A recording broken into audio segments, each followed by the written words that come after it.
नमस्कार, जय हिंद दोस्तों। आप देख रहे हैं मास्टर वीडियो ऑफिशियल। आशा करते हैं आप सब अच्छे होंगे।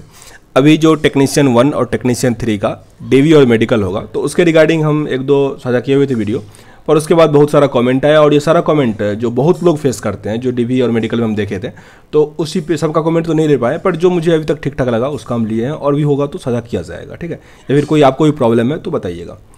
पहला यहाँ पे देखिए, इसमें लिखा हुआ है कि सर मेरा टेक्नीशियन 3 सीवीटी वाला एडमिट कार्ड नहीं मिल रहा है। ये देखिए बहुत लोगों के साथ समस्या होता है। इस बार तो कम हो रहा, लेकिन हम लोगों के टाइम में बहुत दिनों के बाद हो रहा था। और सीवीटी 1 का एडमिट कार्ड, सीवीटी 2 का, टैपिंग का, साइको का, सबका एडमिट कार्ड चाहिए, तो ये दिक्कत होता है। तो सबसे पहली बात तो एडमिट कार्ड ढूंढने का प्रयास कीजिएगा। आपको वो मिलेगा कहाँ? तो सरकारी रिजल्ट.com पे जो मेन नोटिफिकेशन होता है, वहाँ के लिंक से अगर आप जाइएगा ना, तो चांस रहता है मिल जाएगा। दूसरा, ईमेल आईडी पे या कहीं पे सेंड किए होंगे, फोटोकॉपी कुछ भी तो चलेगा। अगर नहीं मिले कहीं से भी, तो आपका मेन प्रायोरिटी उसमें क्या होता है, जो डॉक्यूमेंट चेकर होता है, कि आप किस शिफ्ट में एग्ज़ाम दिए थे वो पता करना।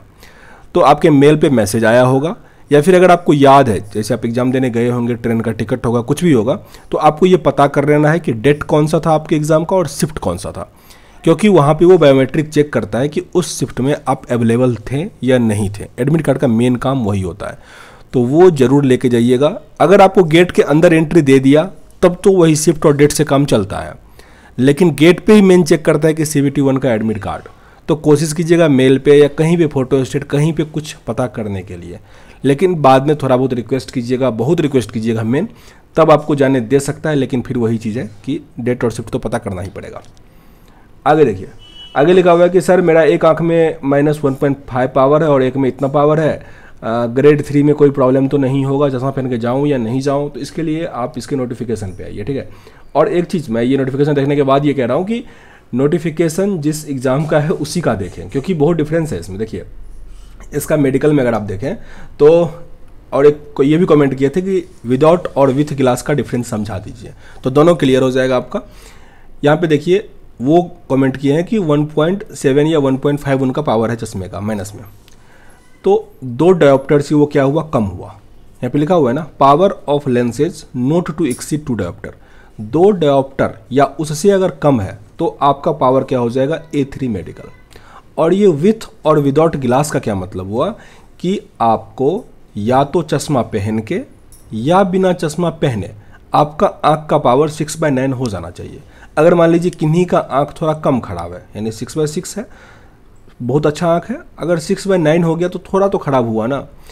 तो बिना चश्मा का भी उतना देख रहा है, और किसी किसी को, जैसे हमको अगर बात करें तो 0.50 का चश्मा पहनना पड़ता है माइनस में, ठीक है, तो हमको 6/9 हो जाता है।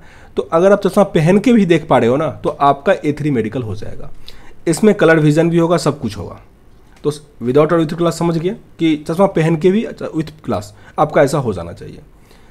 किन्हीं किन्हीं का 4 डायोप्टर वाला चश्मा होता है, तो 4 डायोप्टर से कम अगर आप पहने हो, मतलब 3.75 भी पहने हो, 4 डायोप्टर भी पहने हो, लेकिन अगर आपको वो सब दिख रहा है, तो फिर आपको B1 मेडिकल मिलेगा। इसमें भी कलर विजन है, लेकिन करीब 5-6 कमेंट था जिसका कलर विजन था, सर क्या करेंगे, तो B2 मेडिकल मिलेगा आपको, क्योंकि उसमें कलर विजन नहीं है, ठीक है। ये तो क्लियर हो गया। और एक चीज़, इसमें भी चश्मा 4 डायोप्टर का ही है। हाँ, एक चीज़ नीचे ऑपरेशन का था, देखिए ये चीज़ पढ़िए, पॉइंट नंबर 20 में, कैंडिडेट हुआ, चलिए हम बताते हैं, जो लेसिक सर्जरी करवाए हैं या अदर कोई भी सर्जिकल कुछ हुआ है, तो उनको जो है वो A3 मेडिकल नहीं मिलेगा, ठीक है। अब लिखा है ना, are not eligible for post date require medical standard A3, मतलब उनको A3 मेडिकल नहीं मिलेगा, उनको मिल जाएगा B1 और B2।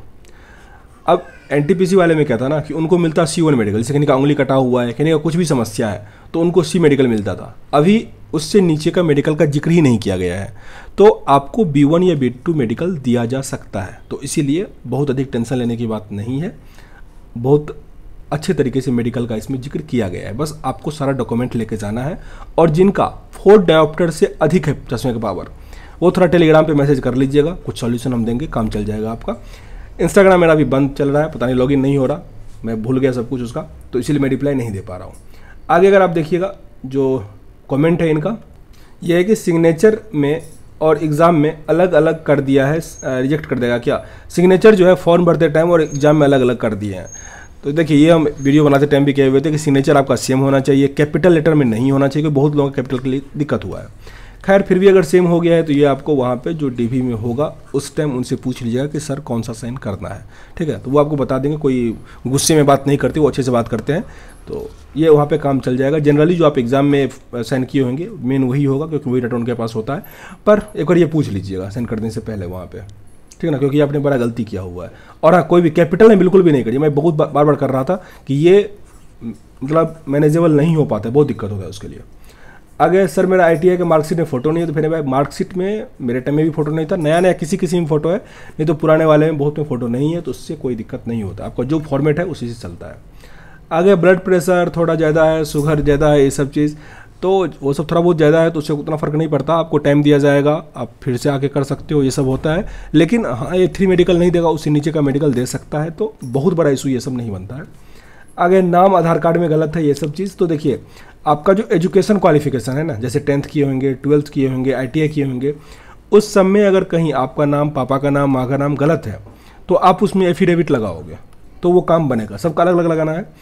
और अगर आपका आधार कार्ड में या पैन कार्ड में ऐसे में कहीं नाम दिक्कत है ना, तो जिसमें सही है पहले आप वो दिखाना, और जो गलत है उसके बाद अगर वो मांगे आपसे तो दिखाना, और पूछेगा ही तो बोलेगा कि सर चेंज करवा लिए हैं या चेंज करवा लेंगे इसको, तो वो मान जाएगा।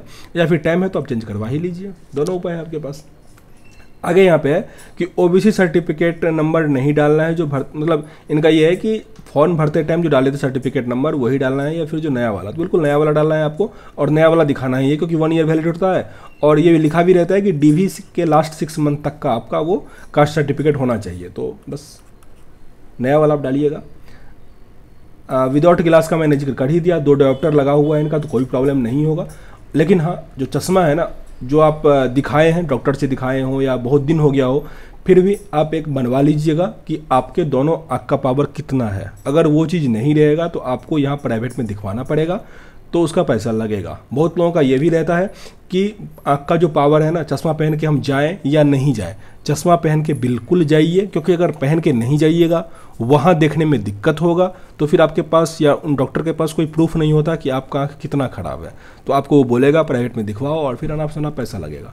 इसीलिए चश्मा अगर है तो जाइए चश्मा पहन के, और उसका पेपर भी लेके जाइए।